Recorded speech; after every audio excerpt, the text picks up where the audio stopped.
Welcome to A Place to Ponder, a show where I talk to creative people about their beginnings, their inspirations, and their work to date. So thank you for coming on. Can you hear me? Yeah. Okay, yeah, you can hear me. I can, yeah. It just like cut out for a little tiny bit, but it's okay. How are you keeping busy during lockdown? What's keeping you sane? So for a long time, I think literally for like a whole entire month, I didn't leave the house, like not once, like not even go to the shop. Like, I don't know, I just didn't do anything at all. Like everyone was really scared and I was still trying to suss out the situation. Yeah. So I literally spent a month inside and I was actually really productive in that first month. Yeah. To begin with, I just did all the things that you usually wouldn't have a lot of time to do. Yeah. So I managed to go through my entire room. Like I went through every single piece of clothing I owned. I got rid of so much stuff. Yeah. I got like new drawers and everything to organize all of my clothes. I went through all of my old belongings. Like got rid of so much stuff. I was really like ruthless, like just chuck it away. Just like I haven't used it, just chuck it away, just get rid of it. Made so much space. Literally just tidied up my room, redecorated it, just to make the space that I was now trapped in like as comfortable as possible. Yeah, that's so good. So I was really productive in that first like month or so, literally just working on the space around me, just working on where I was obviously going to be stored until further notice. So I just tried to make it as best as I could. Mm-hmm. That was cool. And then my agency that I'm with, I've been really helpful trying to keep us all really motivated and active. I've been doing live videos, like IGTV, like self-shooting, still being sent some things from brands as well, which is cool. Yeah. So it's interesting to see how the industry develops in order to keep people, in order to keep people like active in this weird time. Yeah. So it's cool to see how the industry did develop. So I was actually able to keep really busy, just like shooting, producing content, chilling really. I think it's actually like so fun to see how like all these different industries are having to change. Yeah. Like the world is going to be so different at the end of this. It's actually crazy. It really, I think it will change in some ways for the better for sure. Like I know so many people won't go back to how they were living before, and I definitely won't as well. Yeah. Like you start realizing how much time you waste like in day-to-day life and how much effort you'd put into things that don't need so much effort. Yeah. And how little attention you pay to yourself and to your well-being. Like now people are really suddenly conscious of the fact that their time is precious and they should use it like wisely. For sure. Yeah, because like there's going to be no other chance for us to be, like you say, like stored until further notice, like stuck in a little box. So if you could be quarantining with anyone, dead or alive, who would you choose as your buddy? Oh, that's cool. I would. So I'm not really good at self-motivating myself. Okay. I'm really good at like finding inspiration in other people and other things. So I definitely have to be with someone really, really creative and inspiring. Yeah. So I'm not sure, like a person specific. Probably just I would love to be with just like one of my really good friends, like one of my close friends. Yeah. Like I kind of at the beginning I was kind of considering like moving in with one of my friends for the time, like, and just stay with them because I find it really, really helpful to be inspired by other people around you. I'm not very self-motivated. So it has to be someone creative. Yeah. Like one of my friends who works in like the film industry or something, just so I could work on projects with her, or one of my photographer friends or something.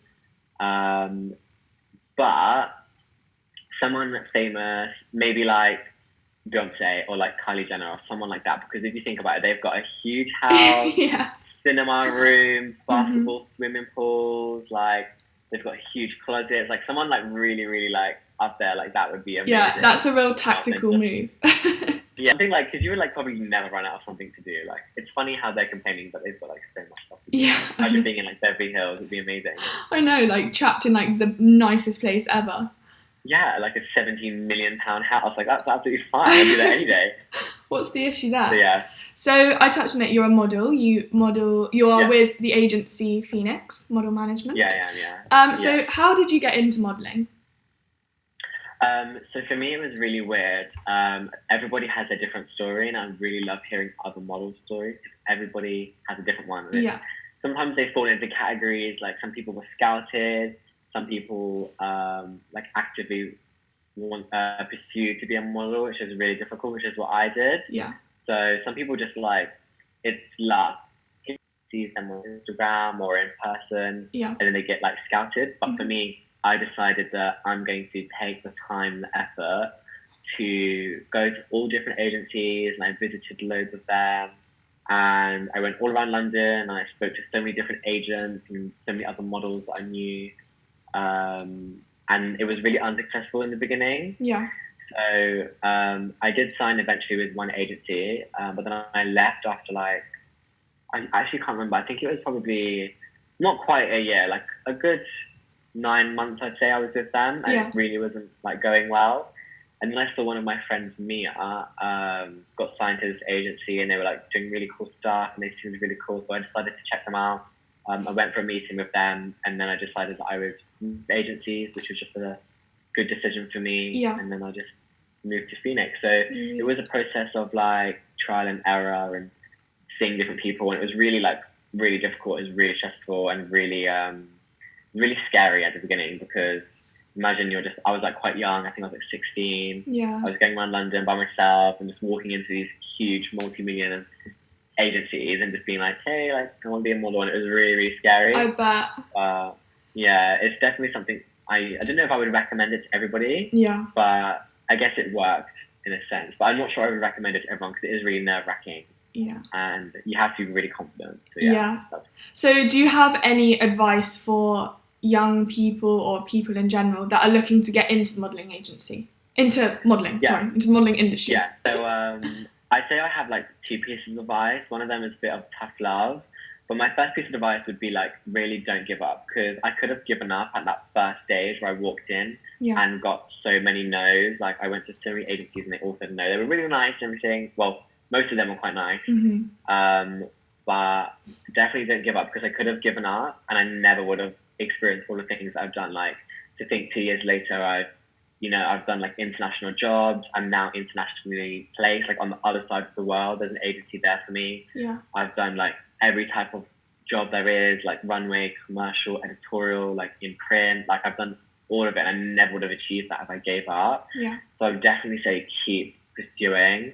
But then my second piece of advice is a little bit of tough love. Like I definitely have to say that like the modeling industry isn't for everybody, and there is a few reasons for it. Like it's not the nicest industry in the world, and it's like quite well known in some ways for being quite a scary, bitchy industry, especially considering that it is based around the way you look, which isn't like the best mindset to have, like when you're quite young and you're impressionable.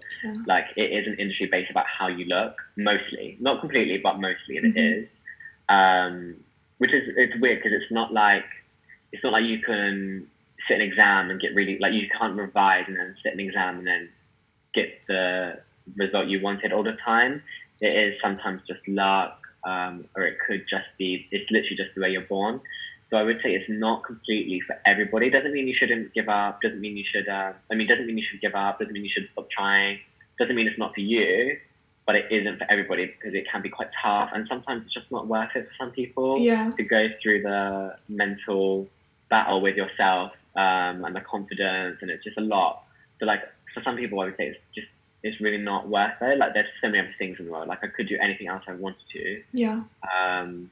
But you do have to consider the fact that it is a really scary place. You are usually quite young, and you are like impressionable at the time. So you do have to have like a strong mind going into it. And originally, like now things have changed, which is really cool. Like it's a much more diverse place. It's a much more accepting place. There's models from all over the world, like everybody you can think of. Yeah. But traditionally and originally, the model industry was very like cutthroat, and it was only for specific people with specific looks and specific measurements. And a lot of those people from like back in the day, like when it was like that, still work in the industry. So a lot of brands and agents still have that mindset that you do have to be, this way. Otherwise it's not going to work. So you might encounter like people that only think like that, and it might just mean that you won't get every job under the sun, and you won't get everything you can out there just because of those people. So it is quite a scary place, and I don't think it is always for everybody. But that's the same with every industry, job. I guess really, it's not for everyone. It's another job. Yeah. So I know that you, alongside modelling, you also do you write poetry.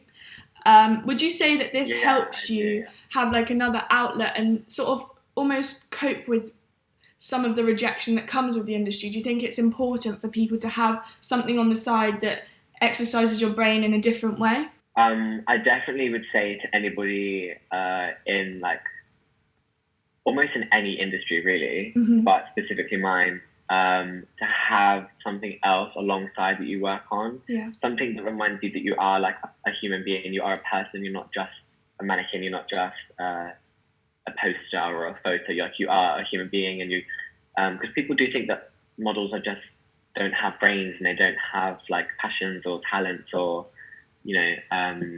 things like that. So definitely would say to anybody to have something else. Like I have like poetry and photography and like fashion as well, but I actively work alongside my modeling career.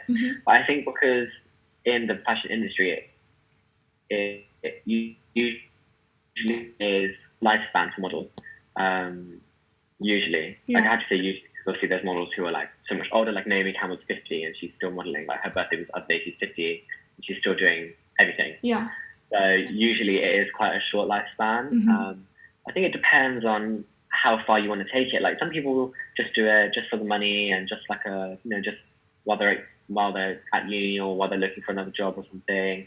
But if you really want to make it your career and you really want to take it further, then work hard on it and see where it takes you. Yeah. I guess it's like building your personal brand.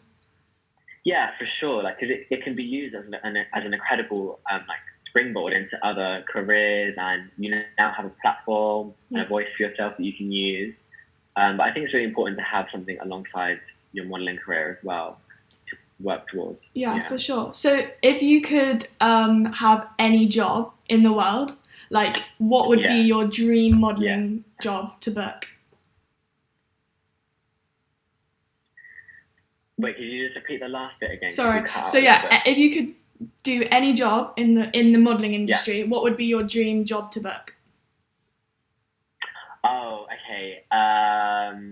So I have like many little goals that I have like in my mind that I set. Like I think it's quite cool to have things to work towards. For sure. And a couple of them are I really want to shoot like a campaign, and I don't care which one it is or who it's for or what brand, as long as my face is in and everywhere in my hometown. Okay. Just to remind all the people that I went to school with and all the people who might not have necessarily believed in me as much, just to show them that I am like achieving amazing things. You're worthy. Yeah, so it could just be any shop in like the main like shopping center in my hometown. It could just be like any shop window, any like advertisement, as long as it's me and it's got to be in my hometown. That's one of them. Okay. And another one is to walk in women's wear for all of the like high fashion brands. I want to be like one of the first male models to walk in women's wear for women's wear in a women's wear fashion week, just to show that like you can do both and just to show that like the industry is moving forward. And I want to be the face of that change. That. Yeah. Yeah, I want to be the face of that. I am so rooting for you in that one. I pray that comes true. That's really, really hard. Like that's gonna be like the hardest one, but like I'm determined and I'm not gonna give up. And it will happen. I believe in you. I really do. Thank you. When it happens, I was the one that believed in you. You better be outside the show, like with all the press. You and I best want to be the believe. first interview. Yeah. Front row. You need to be reporting front row. Yeah, exactly. I'll be there, sat next to Anna. Yeah. So I asked you to wear something that you feel most represents you. Could you talk a bit about why you chose what you're wearing and why it represents you? Yeah, so I think like with my personal fashion, it sort of changes quite a lot. For me, it took a long time to realise that you can have a balance of a lot of different styles and a lot of different inspirations. I guess people like love to have like an aesthetic, like where they would pick how they would always dress and how they always look and what their inspirations are. For me, I have such a wide range of like different inspirations from all over the place. I like to mix them up. Yeah. Like today I'm wearing like the most simple thing possible. But I'm just wearing like a thrifted blazer. Yeah. This is just from a charity shop. But I've worn this to so many like events and shows where people are wearing like £7,000 like Gucci suits, and I would wear like a £2 suit just to prove that you don't need money, you don't need like the flashiest thing to still have good style. Yeah. And then just a simple chain. I really like minimalism. I really like simple. I'm wearing like a simple chain, but this is like, I think this is like a dog collar, maybe dog chain. Could be. I think it reckon. So I got it from like, I got it from like a little like hardware store. So I think it's like one of those. That's cool. Yeah. Just really, really simple. She just wanted something simple that still looks quite glamorous, I guess. Yeah. Like, I'm definitely like a product of like social media. Like a lot of things that I see that inspire me are from social media, and I'm definitely a product. Like I learned so much from social media when I didn't necessarily live in the time that I'm inspired by. Like I didn't live in the 80s in order to be inspired by the 80s. I found it through social media and through the internet and stuff. Yeah.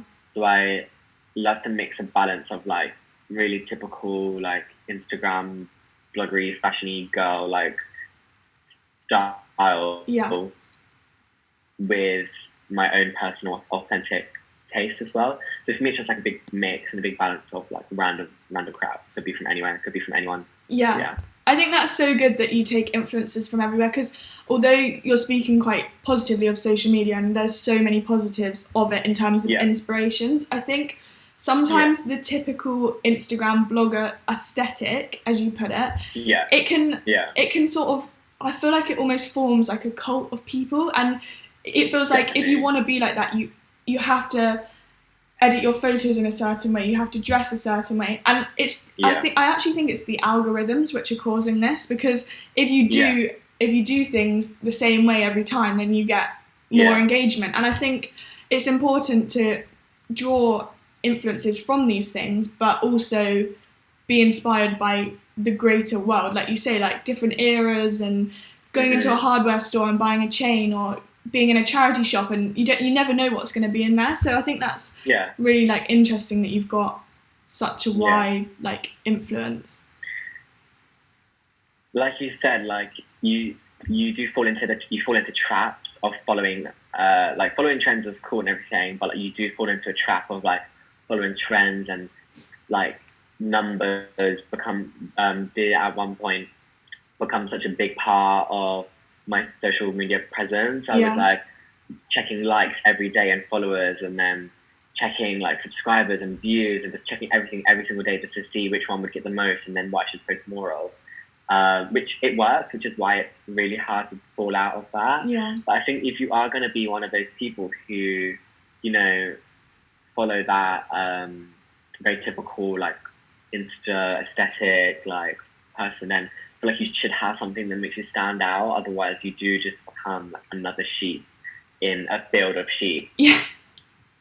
Following the same thing, you do have to have at least something different about you. Yeah. In order to stand out. So I really try to have something a little bit different, which does in turn mean I might not have the most millions of followers, and I might not have the most likes.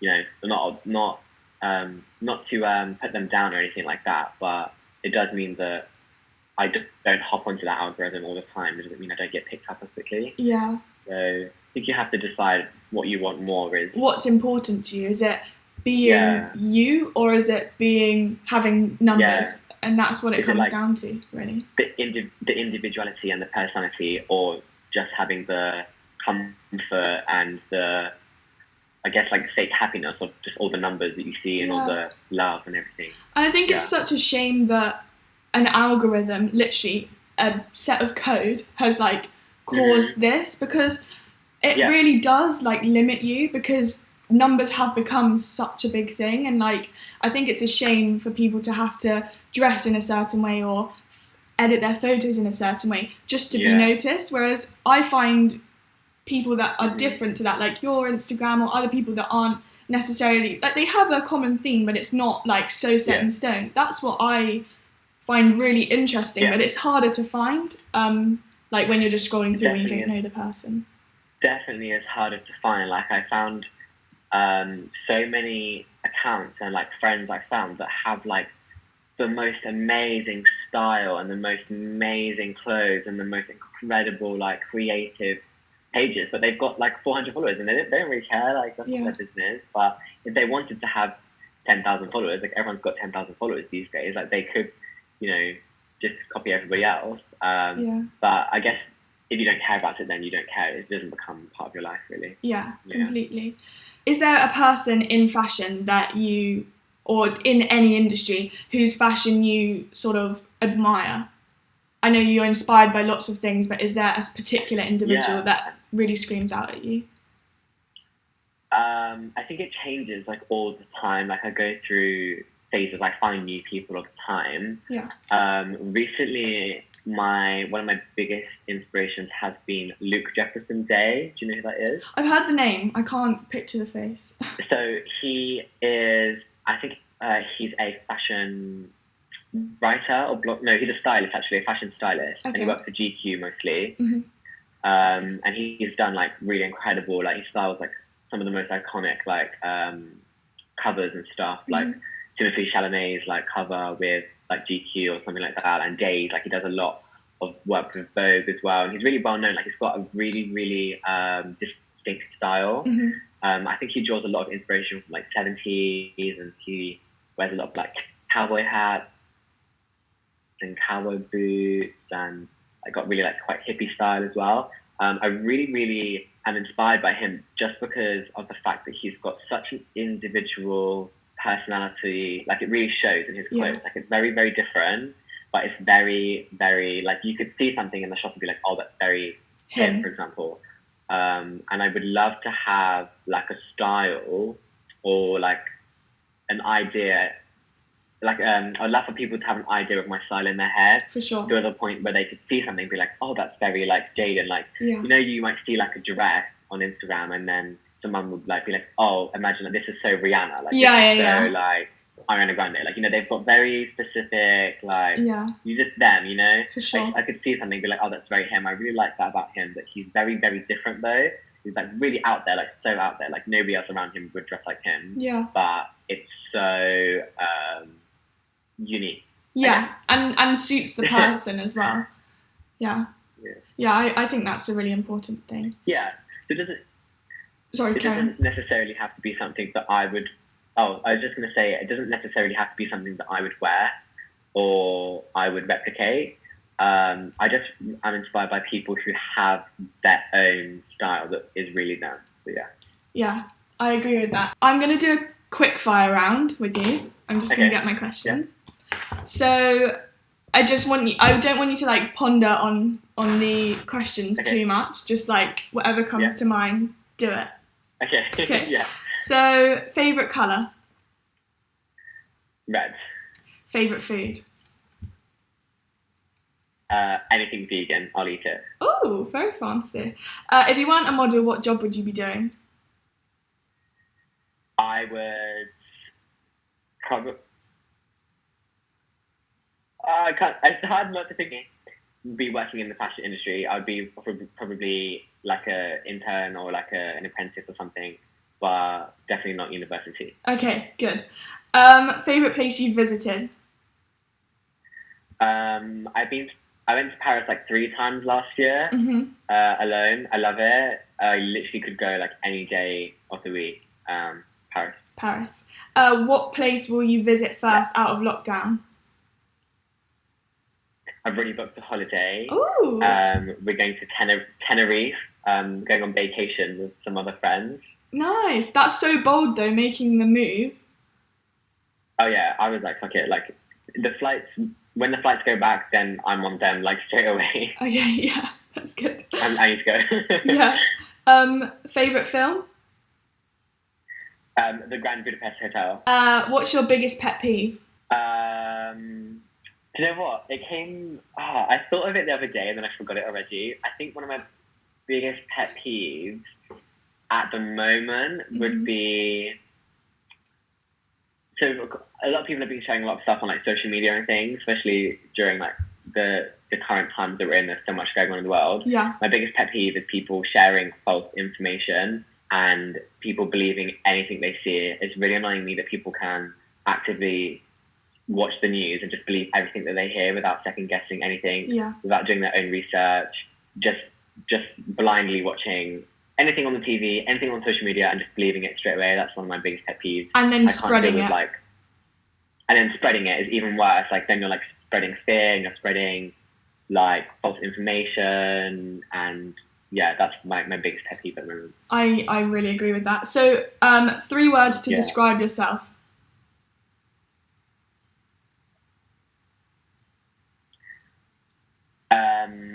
I would say positive. No, what's the word? Optimistic. Yeah. Optimistic. Driven. And loud. If you could be from any other decade, what would it be?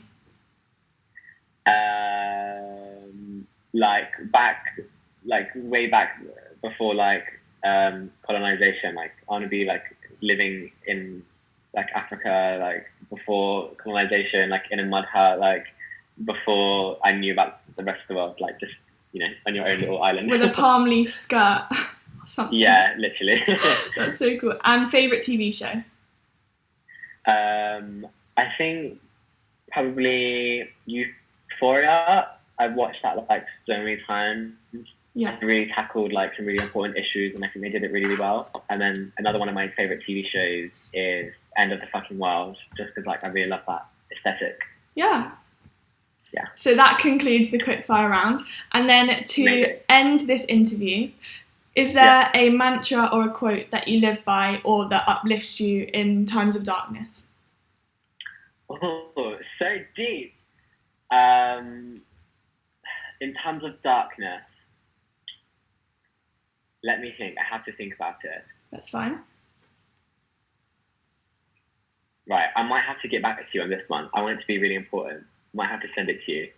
In times of darkness, I think. Okay, I'm going to do some self-promotion here, like I always do. Do it. So, like about my book that I wrote my poetry book. Yeah. What's the name of it? So my book, Sunlight, just got one right here. Always got one on the side. You can find it on Amazon. Sunlight, Jaydon Harvey. Just type in my name into Amazon, it will come up. They may or may not be another one coming soon. Can't say when, can't say how soon, but keep your eye out. Anyway, somebody asked me yesterday why I called it Sunlight. I had to think about it because I wrote it so long ago now that I forgot like some of the reasons behind some of it. Mm-hmm. But I remembered that I wrote Sunlight because I was in a dark time. I was in a dark place at the time. I was going through dark times. It was quite dark for me, and writing this sort of became like my light at the end of the tunnel. Yeah. It sort of became something. When I finished it, I felt really completed, and I felt like I had finally, got to the end of like a dark tunnel. And I decided to call it Sunlight because I wanted people to have a piece of sunlight with them all the time. I wanted someone to have a bit of light when it's a bit dark. I wanted them to have a piece of sunlight at 3 o'clock in the morning when you're really, worked up and you're in your head. I wanted you to have a piece of sunlight in your backpack all the time, that even if it's cloudy, if it's raining. Yeah. So I sort of wrote this because it is my own light, so this sort of became my light. So I guess this whole thing is something I live by. It just reminds me that I went through like these dark times, and then it has a happy ending, Aww, that's so beautiful. I love that. Yeah, so I think that's like, I guess I sort of live by that whole thing. It just reminds me every day that I achieved that, I did that, Yeah, that's so cool. Well, thank you for that, and thank you for coming on. It's so great to have you and see your face again. Thank you so much. Thank you. Love. Stay safe. Sending all my love. And I will see you soon.